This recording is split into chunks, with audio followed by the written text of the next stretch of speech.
Hello friends, hope everyone is well. This video is kind of short today. It is really just kind of what I do to keep busy when I'm not working my bees. Why am I not working my bees, you may ask? Because I don't live in the South. You guys. It's currently 21 degrees outside, and if my math is right, that's about -6 degrees Celsius. Don't quote me on that. Ian, if you're watching this, you can tell me if that's close. I just made it up. I think it's -6. So no getting into beehives when it's that darn cold outside.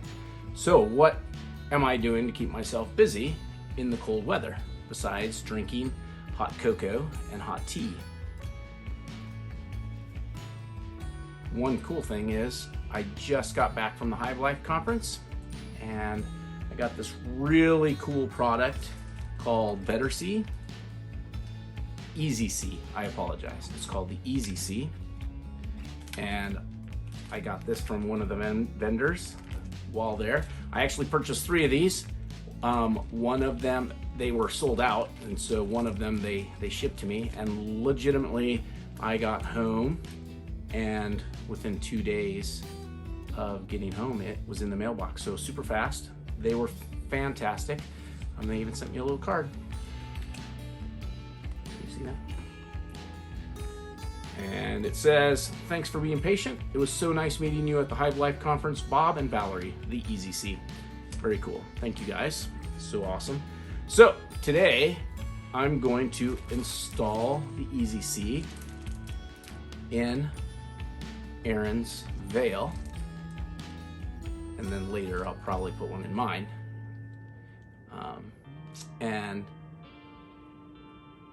we'll see how it goes. So that is what I'm doing. And then also I have a laser engraver, and I make little wooden engravings, little wooden tags for my honey jars. So I legitimately, sorry for the clutter by the way, I'm reorganizing my office / bee room, and it is a complete disaster area. But back to the at hand. I actually make these little wooden dog tags on my laser engraver, and then I wrap them, tie this around the neck of my jar when I bottle up honey. Necessary? No, probably not. Cool factor? It's a cool factor of 10 probably. So I love it. So I will show that when I get done with the Theeasysee. So stay tuned. All right, so we're gonna open the package and show you everything that came with it.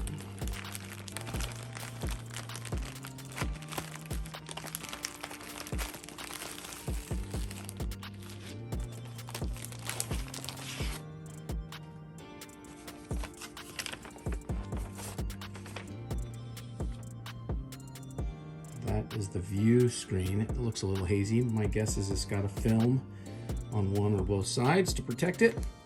We'll get to that.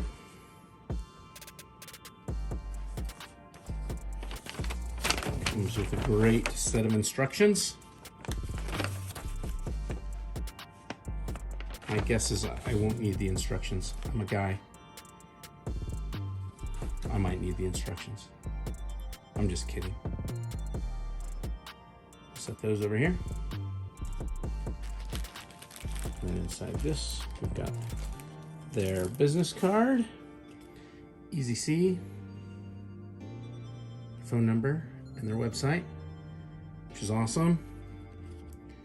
Bob and Valerie, these guys were great. They were so fun to talk to at the Hive Life conference. The nicest folks. I'm probably going to be ordering more of these, honestly. And then here's the Theeasysee itself. It comes in 2 pieces, front and back, and then the little bag of screws once you're all buttoned up and the viewfinder's in to put it all together. let's get started. So the instructions say, put on the veil and then place the viewfinder kind of up on the veil where you want to use it to be able to see, checking for the queen or checking for eggs and that kind of thing. Having done that, it says to use tape and, you know, to mark your corners and everything. The cool thing about this veil is when you actually lay the viewfinder down, it's pretty easy to tell where you're going to do it. So legitimately, I put on the veil. This is Aaron's veil, but I put it on and I know this is actually going to be a good spot for it, mostly because it gives plenty of, from the top to the bottom, plenty of area to view. So that's about where I'm going to put it. So we're just going to get busy.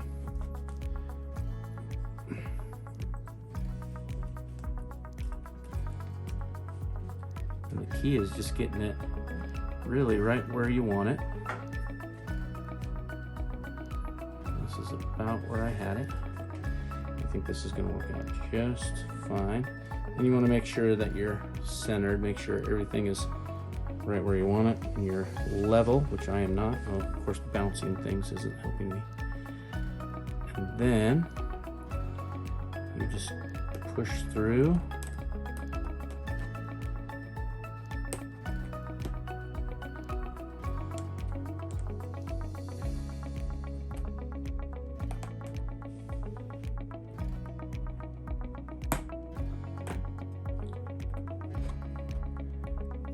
And double check, make sure everything is centered pretty well where you want it. It does appear to be. And then you just line up the corners with the little pins. Make sure you get everything where you want it.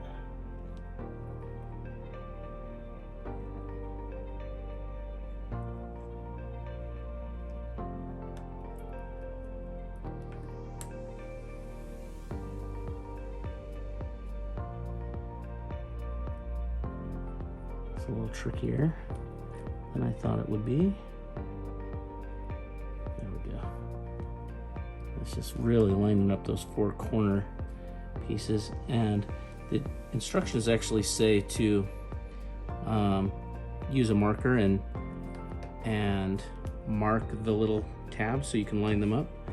I did do that, but it didn't. I still don't see that little tab very well. That's okay.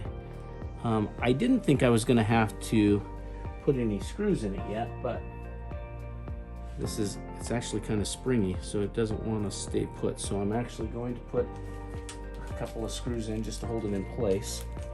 And you ask, what are you doing? The screen is still there. That is exactly the reason you put this on. And once you get it into position, then you will cut out the screen.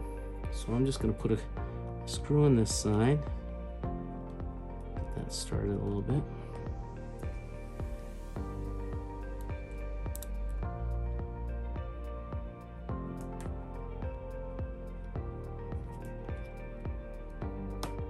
There we go. There we go. And then we'll put one on the other side. I think that'll give me enough leverage to hold it in place. And that's all there is to it. So now that's secure enough that I can remove the mesh right here, and then we'll get it ready for the screen.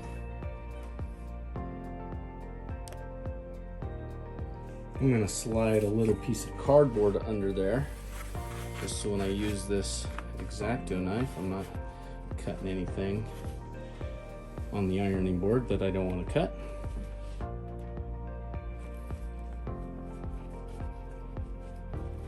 And then, you know what? I don't appear to be level. I thought I was, but then when I look at the bottom, I am not. So I'm going to level it up with this. So with some movie magic, I'm going to get this straight. All right, I got that all straightened. Everything is level. Now we're going to go ahead and cut out the screen right here. So we'll do that. This is a little terrifying to me because I feel like I'm cutting into a perfectly great veil. So if I mess this up, I will be buying Aaron a new veil. So here's hoping. So we'll go here.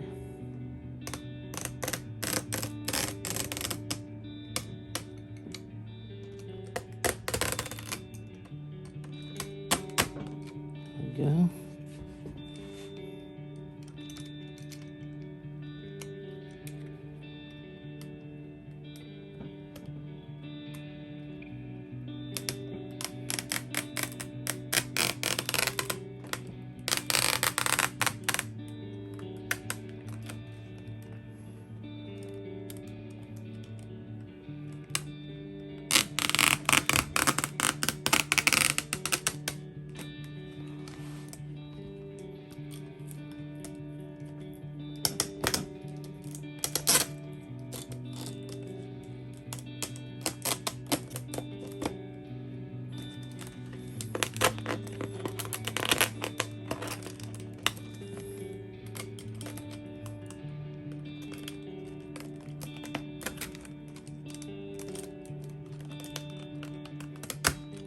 This is not the sharpest X-Acto or utility knife that I've used, but it's getting the job done. Make it work. There we go.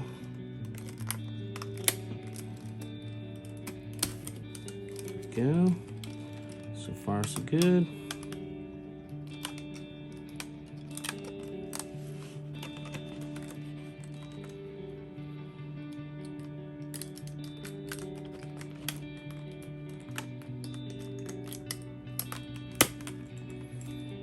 Cut these little threads off once I get this all put together. There we go. Nice.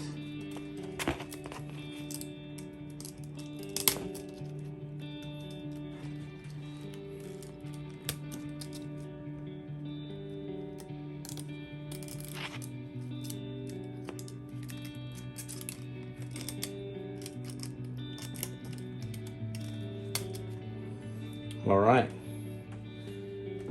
screen is out. There's a giant hole in the veil now. Okay, so far so good.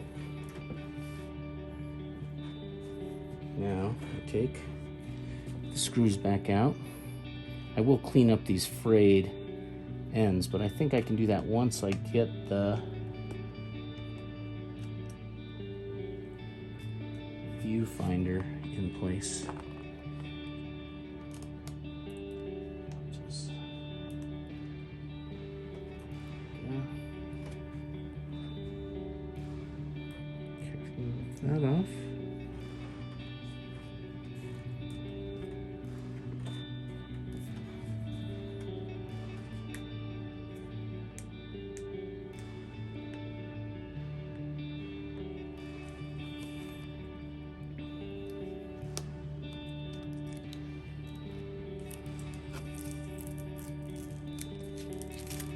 Reminds me of the viewfinders on the flow hives.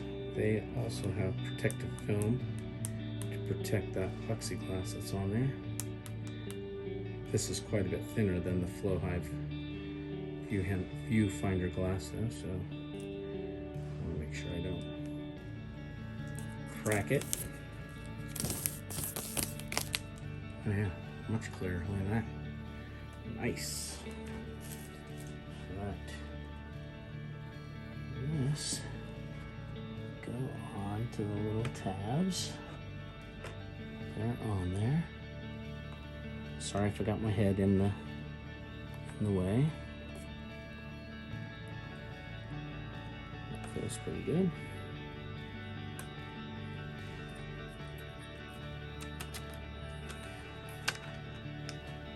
Same thing. Line up the little tabs in the four corners.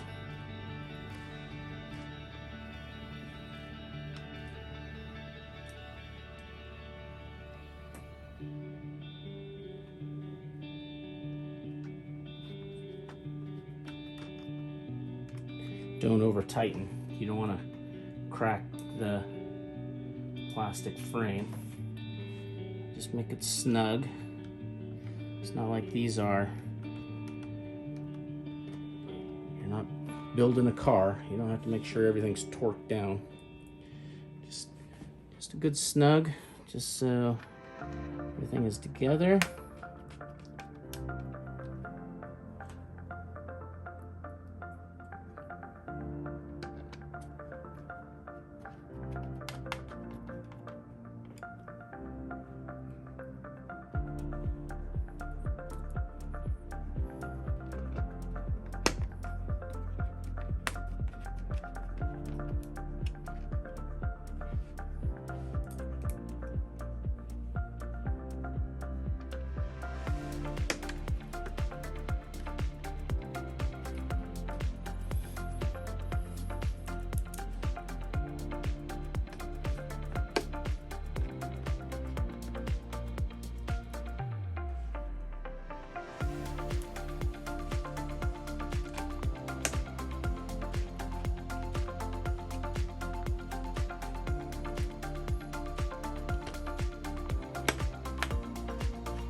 All right, and that is all there is to it.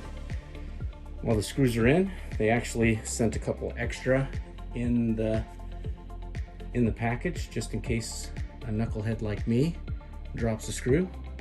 But I did not drop any screws today. Well done, me. It came out pretty good. That actually looks pretty good. So this is the veil with the Theeasysee on it. It's actually pretty amazing how clear it is. You're probably getting a little bit of a reflection from the light and my camera, but it actually is crystal clear. Pretty awesome. So this is the view with the mesh. I know that your eyes can adjust a little bit and see through the mesh where the camera is not actually doing it. But some folks do have a hard time actually seeing through the mesh. So that's where this comes in. Look at that gloriousness. Just clears everything right up. So, it's pretty awesome. I dig it. Nice. So there you have it, Theeasysee in action.